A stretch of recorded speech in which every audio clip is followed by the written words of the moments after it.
Recently, I bought and installed a set of soft panniers from SW Motec.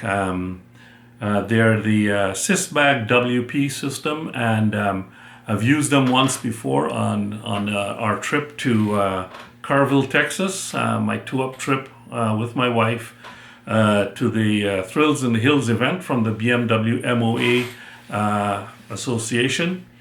And the panniers work great.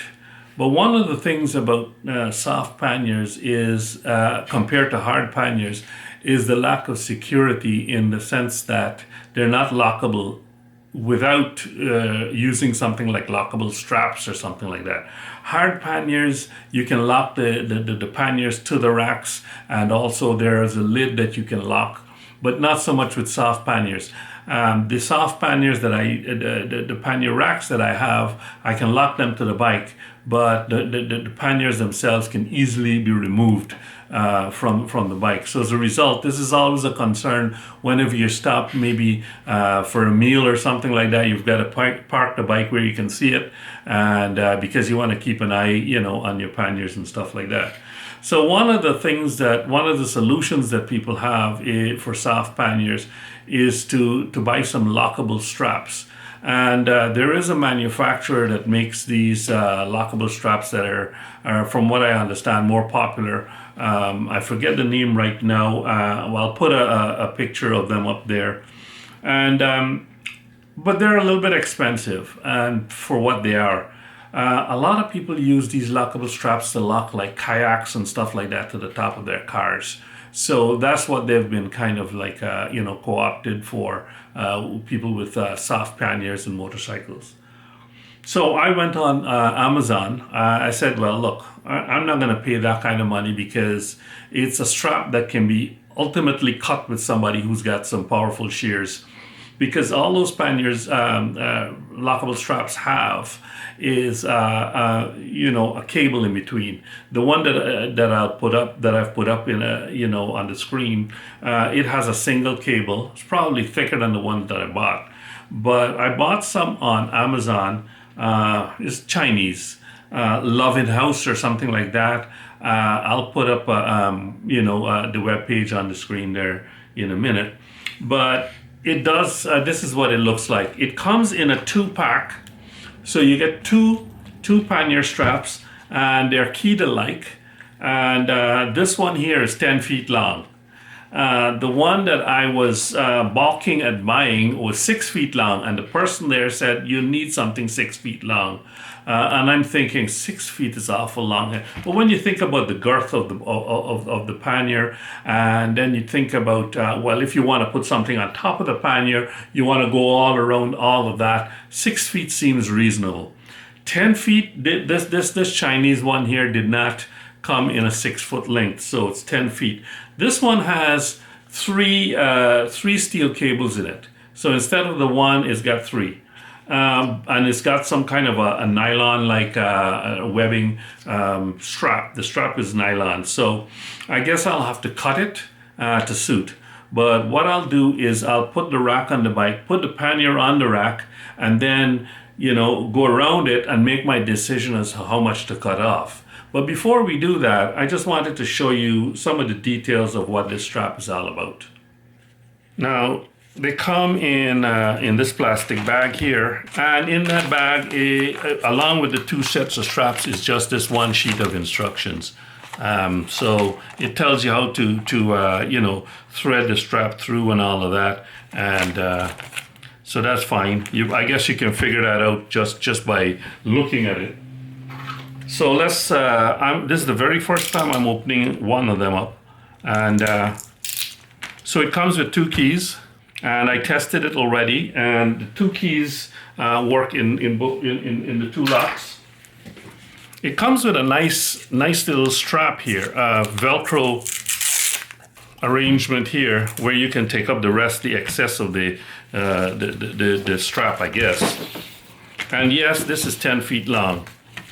So, and the end is just this triangular, this pointed end here, and the steel straps, steel cord runs up to here. So if I were to cut it, I won't have the same triangular thing. I'd have to cut it at an angle, I suppose, but then the steel would be kind of like right at the cut edge. So I was thinking about this and wondering if I could probably cut it from this edge, from this end. But if I cut it from this end, then I lose this nice ability to kind of like strap up the excess. So what I'm going to do is try it on the bike with the full 10 feet and see if I can somehow or the other make that extra bit go away. But this here is kind of a rubberized surface, so it's nice. It's not going to scratch anything. And I guess what you do is you open it with the key like this, and essentially what you do is you press down on this lever here. From the instruction, you pass this end of the strap through underneath the slot here, and there's some teeth there to this thing here. It's just like a, you know, it pinches it. So you pass this through like that, and then you pass it back out through this slot here. Right? So it's like this, and then you press this down, and I can feel it. There's some tension. There's some tension here as that thing is squeezing on this strap here. And then you turn this, and that's locked. This is not it's not going anywhere. So it's really, really tight.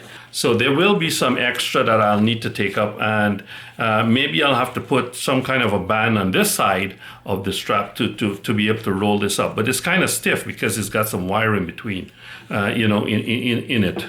But yeah, this is how it locks. So the casual thief is going to be thwarted by this. But other than the casual thief, I mean somebody who's really intent on stealing your stuff is going to come prepared, I guess, with some shears. This won't be cut with just a knife because it's got the steel cords.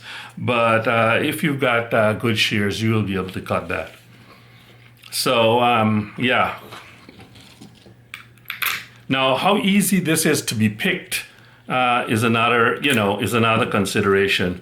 But like I said, it's for the casual thief. So to open it up, you just push down on this, I guess, and then you should be able to pull out the strap like that and take it off of your bike. This does not clip down and then latch. You've got to turn the key. You've got to turn the key to lock it back again. So I guess this strap is for when you want to put the whole thing away, because then you can wrap it up like this and then stow it. So that's what this strap is for, but it's not to take up excess. So measuring from the end, I changed my mind. I'm gonna cut off probably 3 feet. So from a 10-foot length of strap, I'm gonna be left with 7 feet. So that's about here. And you want to cut it at an angle. I have no idea how I'm going to cut this. I've got these tungsten scissors. Let's see how that's about it there. And okay, I'm cutting at an angle here. And then I need my shears. We'll see how strong these Chinese cables are. These little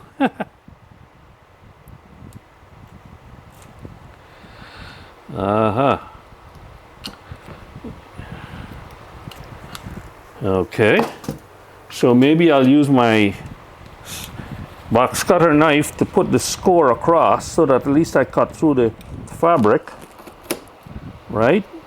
So I got the fabric cut across the fabric.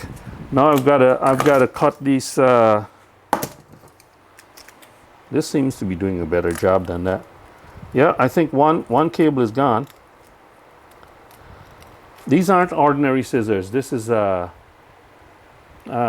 titanium, I think, or something like that. That's the second cable, and that's the third cable. So the casual thief will be deterred by this. Now it's got a rough edge, so I'm going to have to try and finesse this edge. What I'm going to do is get a flame and burn this, but then I've got to figure out what to do with the edge of this thing. This right now it can prick. It's kind of like dangerous. So I'm trying to kind of like cauterize the edge of this strap.